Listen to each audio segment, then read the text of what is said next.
Corin Vale had 4 things to his name that winter, and he was about to give one of them to a stranger. He was crossing the market square with his head down against the wind when he saw her, an orc woman standing at the great iron scale with her fists closed at her sides. She was tall, taller than the man counting her coins, with skin the green of olive leaves and ears that rose to soft points beneath the frost on her hood. She wasn't shouting. That was what stomped him. People about to lose everything usually shout. She only stood there, jaw set, watching a gloved hand tip her whole life 2 marks short. 2 marks, the collector said, and let the coins slide back off the pan. Short's short. The deed to the forge comes with me. The weight's wrong, she said. Her voice was low and even. Weigh it again. Scale doesn't lie. Behind him, a man in a fur-collared coat watched with his hands tucked warm inside his sleeves, smiling the way a cat smiles at a cornered thing. Corin should have kept walking. He had a failing shop, an empty grate, and a landlord who counted days. Instead, he heard himself say, "How much?" Everyone turned. The orc woman looked at him like he was a draft under a door, a small, cold thing that had wandered in where it wasn't wanted. 2 marks, the collector said, amused. You, her people? No, Corin didn't have 2 marks. He didn't have 1. What he had was the coat on his back, thick gray wool, double-stitched, the last warm thing his father ever left him, worth a good deal more than 2 marks to anyone facing a winter without one. He pulled it off. The cold bit through his shirt. At once, honest and immediate. He laid the coat across the pan of the scale, and the chain needle swung and settled, heavy. There, he said. Wool, double weight, barely worn. That's her 2 marks and more. Weigh it fair. The collector didn't move. The man in the fur collar did. He crossed the frost with unhurried steps, lifted the coat off the pan, turned it in. His hands felt the seams like a butcher testing meat. Master Skell, someone in the crowd murmured, and the name went around. Lo, the way you say the name of a debt you owe. Generous, Skell said. Strange, but generous. He looked at the smith. Your gap is covered, today's gap. You'll understand the whole sum still stands, that the next payment falls in 20 days. And after that, well, he let the after hang there. He had wanted the forge. Everyone could see he had wanted the forge. A candleman's coat had just cost him the easy taking of it, and he did not enjoy being cost things. Then the smith gave her answer, and it was not the one anyone at the scale expected. She didn't thank Corin. She didn't beg Skell. She turned to the fur-collared man and said, I'll clear the whole sum by the solstice, in full, not in scraps, in full. Skell's smile thinned. On a forge that barely feeds you? On the caravan contract, she said. The winter pass closes in 3 weeks. 40 horses to shoe, 6 wagons to iron before they cross. Bragg's forge can't do 40. In 3 weeks, and every carter in this square knows it. I can. Give me fair weight on the warden's record, and I'll pay you out of honest work, and you'll have your money and no forge to sell. She let it land. That's my answer. Take the coin you're owed, or admit it was never the coin you wanted. For a moment, the square was very quiet. Skell had come to leave with a deed. He was being handed his own money instead and being made to look in front of 40 listening faces like a man who would rather steal than be paid. 20 days, he said at last, and it came out tight. Fair weight, on record. He folded Corin's coat over his arm as he left, not returning it, keeping it, a small, ugly claim. And the collector followed, and the crowd came apart into its business, and Corin stood there in his shirt sleeves in the wind, wondering what exactly he had just walked into. She rounded on him before. The crowd had thinned. Why did you do that? You were about to lose your forge. I don't know you. You do. Now, Corin, I make candles. Poorly lately. He was shivering and trying not to show it. You gave your coat to a stranger in winter. She said it like an accusation, because to her it was one kindness with no ledger behind it. was a thing she had learned to distrust. "I'll pay you back. Every thread. Write down what it was worth." It was worth keeping me warm. Consider it. Write it down, she said, "or I'll owe you, and I don't owe people I can't." Measure. Her name was Ashka. Her forge sat at the low end of Tanner's Row, a squat stone shed with a chimney. That breathed steady even when the rest of the street looked frozen shut. That chimney was the warmest thing on the row, and half the row knew it. When Corin followed her back, because he had nowhere warmer to be, and because she had told him curtly to come collect his repayment before she changed her mind. He found a boy of maybe 11, working the bellows, green-skinned like her, ears pricked, tongue between his teeth in concentration. "My brother," Ashka said. "Doc, mind the fire." "Don't mind him." "You're the coat man," Doc said, delighted, and Corin decided he liked the boy at once. The story came, out in pieces over the next hour, the way real stories do, not in a speech, but between the ring of a hammer and the hiss of a quench. Their father had built the forge and shod half the town's horses for 30 years, and died in the autumn with his lungs full of forge smoke and his name still good. Ashka had learned every trade at his elbow. She was better than good, but when she went to the Smith's Guild to take her father's place on the rolls, Guildmaster Bragg, who happened to own the only other working forge in the district, found that the rolls had no room for orcs. Never had. Surely she understood. Without the guild mark, she couldn't take guild-priced work, couldn't buy iron. On guild credit, couldn't do anything but scrape. So when her father's medicine debts came due and the iron ran low, she had done the only thing left to a person the honest doors were closed to. She had borrowed from Skell. He gave. "Meath alone in a day," she said, hammering flat a strip of glowing metal. "No guild would give me an hour." That should have told me something. She paid Corin back the way she had promised. Not in coin she didn't have, but in iron. 2 mornings later she appeared at his candle shop before dawn with Doc and a bag of tools. Took one. Look at his cracked stove and his warped mold frames and the door that let the wind straight through, and set to work. Without asking. By midday his stove door sat true and sealed. His frames were repinned square, and a small iron brazier she had built from scrap glowed in the corner of his shop, throwing heat he hadn't felt in weeks. "That's the coat," she said, wiping her hands. "Iron for wool. Now we're even, and I don't owe you." Except they weren't even, and both of them knew it, because a brazier is not a father's coat, and warmth given freely is not a debt paid. It is a different thing entirely, and neither of them had a word for it yet. The trouble with her plan was that the plan needed the Carters to hire her, and the Carters answered to the guild, and the guild answered to Bragg. She went to them anyway. She walked the caravan yard with her father's hammer on her shoulder and made her case plain to the wagon master. 40 horses, 6 wagons, 3 weeks, fair price, and she would stake the work on her own name. Anything that failed on the road, she would make good for free. The wagon master rubbed his jaw. He had seen her father's shoes last a decade. He was tempted. Then Bragg arrived with a folded notice and a boy to carry it. The guildmaster was a broad, soft man with clean hands, which told you everything. A smith with clean hands doesn't swing his own hammer. Guild-rated cargo takes guild-marked iron, he said, not unkindly, the way a man is not unkind when he holds all the cards. It's in the charter. Hire off the rolls and the guild won't insure the crossing. No insurance, no caravan. That's not me, Smith. That's the rules. Your rules, Ashka said. The town's rules. He smiled. Same thing, near enough. And as he turned to go, he added, mild as milk, Skell tells me you've a payment due in a fortnight. Be a shame to spend your last days chasing work you can't take. Bragg and Skell, one held the work, one held the debt.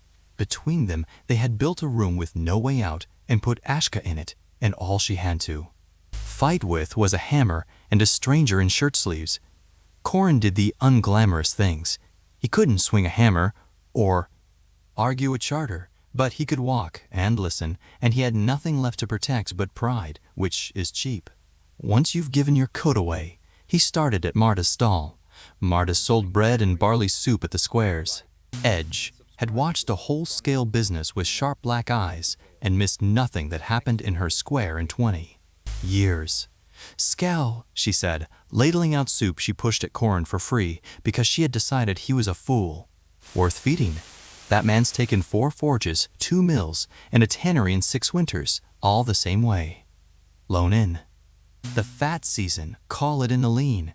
Folk come up a mark or 2 short at the scale. Always. At the scale. And it's his men holding the weights." She tapped the side of her nose. "Want to know? A thing? Nobody's ever short on my scale.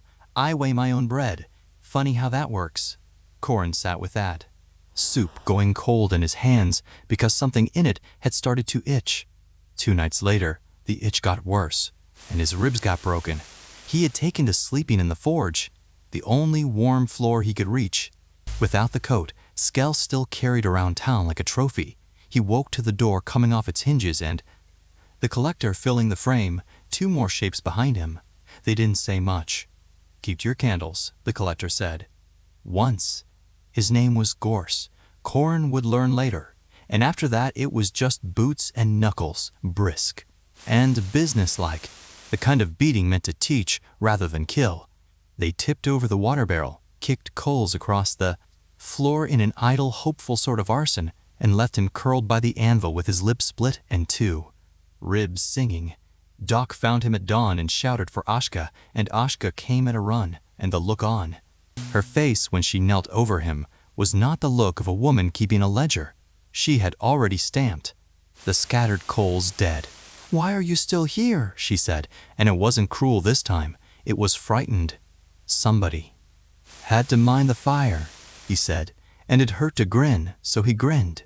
It was Marta's words that finally surfaced 3 days later while he sat mending frames one-handed and watching Ashka work, always at the scale, his men holding the weights. "Ashka," he set down the frame, "the morning at the scale, you said the weight was wrong, twice. It was wrong. It's always a little wrong with Gorse holding the counterweights. I stopped bothering to say so." She didn't look. Up from the horseshoe cooling in her tongs. "How wrong? A mark." Sometimes 2. Now she did look up because she had caught the thing he was chasing a half-second behind him, and her hands went still. That morning, it read 2 marks short. "And how much did you bring?" The tongs hit the bench. "I brought the full payment," she said slowly. "I counted it 3 times. I brought exactly what I owed." The forge went silent but for the tick of cooling. Iron. The coat hadn't covered a shortfall. There had never been a shortfall. Gorse's counterweights had invented 1, 2 marks of empty air on a rigged pan, so that Skell could take the forge for a debt that was, that morning, paid in full. Corin had thrown his father's coat onto a lie to buy Ashka a gap that only existed because a man's thumb was on the scale, which meant the whole shape of it changed. Skell had never intended to be paid. The loan, the lean season call, the short wait. It was a machine for taking forges, and it had taken 4 of them, and the only reason it hadn't taken this one was that a candleman too cold to think straight had jammed a coat into its gears. "He'll have to fix the scale," Ashka said, quiet and fast, thinking now. "For the solstice count, if I pay in full and it reads short again with the warden watching, then everyone sees. The short is his." Corin was already on his feet. Marta said nobody's ever short on her scale. What if nobody's ever short on any honest scale? What if we got them all in the same square on the same day? The warden of the market was a stout, unimpressed woman named Asla, whose whole job was weights and measures, and who had spent 20 years being lied to by everyone in the square and had stopped expecting otherwise. Corin went to her with his ribs still taped and told her the scale was rigged, and she looked at him the way you'd look at a man claiming the sky was a swindle. "You have proof?" "Not yet. I'll have it at the solstice count, in front of the whole square." Words are cheap, Candleman. Then come and watch me spend them. If I'm wrong, you've lost an afternoon. If I'm right, you've a lender who's stolen 4 forges under your nose with a false pan. And I'd think a warden of weights might want to know that before the town does. She didn't like him, but she wrote the count into the day's register with her own hand, official, witnessed, which was exactly the fixed point he needed, because a rigged scale can be adjusted quietly any morning, but not with the warden of weights standing over it and 40 carters watching. Ashka spent those days differently. If the guild wouldn't let her take the caravan work, she would make the caravan need her. She started small and free, a carter's cracked axle iron mended overnight and left on his wagon seat with no bill, a plow brace, a broken hinge, a hunter's split mail closed for a man who couldn't pay. Bragg's forge was slow, and Bragg's work was proud and thin. He had been the only smith so long he had forgotten how to hurry, and one by one the carters began to notice that the free repairs from the orc woman on Tanner's Row outlasted the ones they had paid Bragg good coin for. Word is its own kind of scale. It weighs slow, but it weighs true. But Skell could read a market as well as anyone, and a man who takes forges knows a forge needs 3 things: iron, hands, and fire. He couldn't touch her hands, and she had iron enough for the caravan job. So he went after the fire. He didn't threaten anyone. He simply mentioned to the 2 coal factors who supplied the district that any man selling fuel to the orc on Tanner's Row would find his own credit reviewed come spring. That was all it took. The next morning the coal cart rolled past her door without slowing, and the one after that, and Ashka stood in the cold looking at a coal bin that would run dry in 4 days, with the solstice 8 days off. "I can bank the fire low," she said, doing the arithmetic aloud, hard-eyed. "Work half days. But half days won't finish 40 horses, and a cold forge does no one any good." Doc was working the bellows in, a coat too thin for the weather, his green hands cracked at the knuckles from the dry cold, not complaining because he had watched their father not complain. Corin looked at the boy, and looked at the dyeing bin, and made the second costly choice of that winter without much fuss, because he had learned that some sums only balance one way. He sold his shop, not the walls, the stock, every candle, every crock of lamp oil, the whole winter's worth he had been rationing to himself, sold cheap and fast to a chandler, 2 towns over, who didn't answer to Skell and didn't care who bought his coal. Then he took the money out past the town's edge to a hill farm where an old man burned charcoal and owed nobody anything, and he came back at dusk on a borrowed cart with the bin filled to the brim and enough left over to keep the fire fed clean through the solstice. "You sold your candles," Ashka said when she saw the load. It wasn't a question. She knew the shape of a man giving up the last of a thing. "I'll make more candles," Corin said. "You can't make more days." He set his shoulder to the cart. "Where do you want it?" She looked at him a long moment, and something in her that had been braced since the day at the scale eased by a small degree. She didn't write that one in the ledger. Some things she was learning not to try to measure. The pass was due to close on the solstice, which was also the day of the count, which was also the day Skell chose to take the forge, because Skell could read a calendar too, and he had decided to be done with the smith on Tanner's Row before her name grew teeth. It began going wrong for everyone at once, the way winter days do. At dawn the caravan tried to leave. Bragg's forge had shod the lead teams in a hurry, and a hurry was the one thing his hands had forgotten. 2 miles. Up the pass road, a wagon horse threw a shoe on the ice, went down, and took the traces and half a load into a drift. No one killed, but a wheel cracked, an axle bent, and the whole train backed up on a narrowing road with the light already leaning toward noon and the snow starting again. If the wagons didn't cross, today they didn't cross. If they didn't cross, the town's flour and salt and lamp oil sat on the wrong side of a shut mountain until spring, and everyone in the square knew what a winter of that meant. They limped the broken wagon back to the yard. Bragg looked at the bent axle and the split shoe and went the color of ash, because it was his shoe, stamped with his mark, and there were 40 carters looking at it. "Fetch the orc," someone said. Then a lot of someone said it. She was already coming. Doc had run for her the moment the horse went down, and she arrived with the forge cart, her father's hammer, and a face like the flat of an anvil. She didn't gloat. She looked at the axle, the wheel, the shoe, counted the light left in the sky, and said, "I can save the crossing.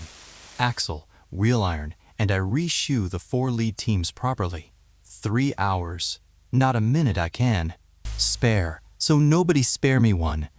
And that was the moment Skell chose to arrive with Gorse and a writ. And the warden arrived for her count, and the whole thing came together in one square at one time, which was exactly what Corin had spent 3 weeks trying to arrange. Skell held up the writ. "This forge is forfeit. The debts called. Warden, I'll trouble you to record the seizure." "You'll trouble me to do my count first," Ostla said, "since it's in my register in my hand." "Smith, pay what you owe, on the square scale, now, before witnesses." Ashka set the payment on the pan, every mark of it, counted 3 times, the full sum by the solstice as she had sworn. The great chain needle swung. It settled short, 2 marks short, just as it had the first morning. Gorse standing by the counterweights allowed himself the smallest smile. "Short," Skell said, and the word rang out over the square like a bell. He had paid to hear. "Forfeit." "Warden, warden," Corin said, "weigh Marta's bread." It was a strange thing to say into that silence, and it stopped everyone. Marta was already pushing through with a loaf she baked to an honest pound and sold to half the square daily. Frowning, Ostla set it on the pan. The needle read the loaf 3 ounces light. "That's a true pound," Marta said. "Weighed it on my own stone this morning, same as 30 years, your scale says." "My bread lies. My bread doesn't lie." She looked around. "How many of you paid this man and came up short? At this pan? Speak." They spoke, not all at once. First, the tanner who had lost his shop, then a miller's widow, then a carter, then more, each with the same story, a mark or 2 short at Skell's count. Always at the count, always with his man on the weights. One voice is a complaint. A dozen is a pattern. Ostla's face changed as she listened. 20 years of being lied to sharpening into something dangerous. She crossed to the scale and lifted the counterweight pan herself. Under a false bottom, wedged snug, sat a slug of lead the size of a thumb, 2 marks of it, near enough, the exact weight of every ruin Skell had counted in that square. She held it up. The square went very quiet and then very loud. "Fair weight," Ostla said, in a voice that carried, "is the one law I keep in this square, and this man has been breaking it for 6 winters." She let the lead fall into her palm like a verdict. "The count stands paid, the writ's void, and you, Skell, will answer to the magistrate for every forge that lead ever weighed."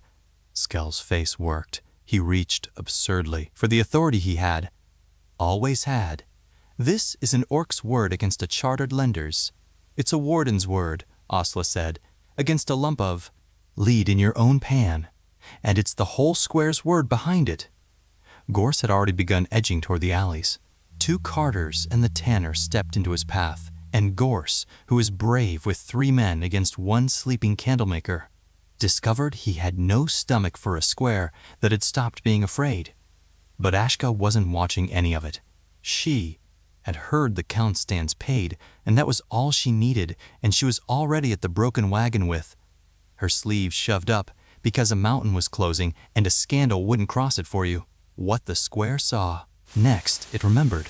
It saw the orc woman work. She built the yard fire up until it roared, and the heat of it pushed the crowd back and pulled them in at once.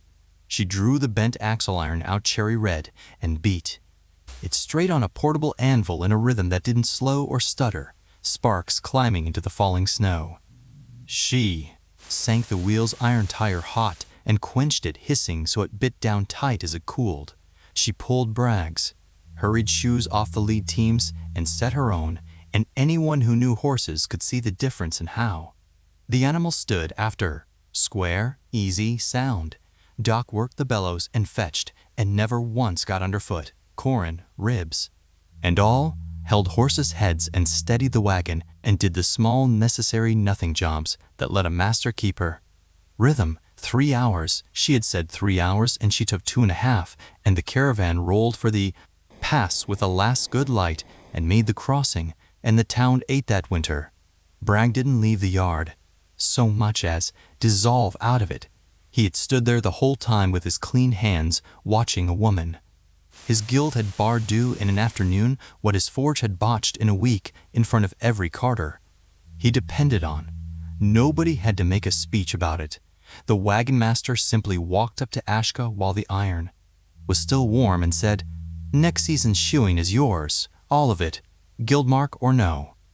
And the carters behind him made a low sound of agreement worth more than any charter, because a guild that can't ensure a crossing the town no longer trusts it to isn't a guild anymore.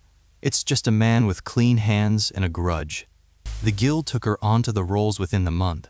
Not from kindness, from arithmetic. Bragg's mark had put a wagon in a drift, and Ashka's had pulled the town through the pass, and the guild's whole worth was its promise that its mark meant good work. They could keep Ashka out, or they could keep meaning something. They couldn't do both. They chose to survive. Skell went to the magistrate, and then, when 4 forges worth of ruined families lined up to testify, to a lead slug and a rigged pan, he went somewhere colder and less comfortable. The tanner got his shop back. The miller's widow got her wheel, and the fur-collared coat that had been going around town on Gorse's back, Corin's coat, his father's coat, turned up on the forge's doorstep one gray morning, dropped there by someone who would rather not be seen returning it. Corin looked at it a long moment. Then he gave it to Doc, who had shot up an inch that winter and needed it more. "You're cold," Ashka said, watching him. "I know a warm forge," Corin said. By spring, the forge on Tanner's Row had a second bellows, a proper sign over the door, and a candle shop's worth of lamp oil sold cheap to anyone who came to be shod, because Corin had moved his molds into the shed's warm back room, and it turned out a chandler and a smith both live or die by fire, and it is easier to keep one fire than 2. They never made a grand thing of what grew between them. It grew the way trust does when it's built out of costly mornings, slow and quiet and sure. She still made him write down what he owed her. He still never paid it. Some debts you keep on purpose because the keeping is the thing. Doc minds the fire now. Marta brings soup on the cold days and pretends it's for the boy. And on the wall above the anvil, where a guild mark hangs beside a father's old hammer, there's a strip of gray wool nailed up like a banner, a scrap Corin cut from the coat before he gave it on, so that the warmest place in town would always remember it was bought once by a man too cold to think straight and too stubborn to walk on by. So tell me, which moment hit you hardest? The coat going onto that scale in the cold, the lead slug held up in front of the whole square, or the morning he gave his father's coat to a boy who needed it more? Drop it in the comments. I read everyone. If Corin and Ashka earned it, leave a like so more folk find their story. And if you want to see where the forge on Tanner's Row goes next, subscribe and pull up a seat by the fire. It's lit and there's room for you.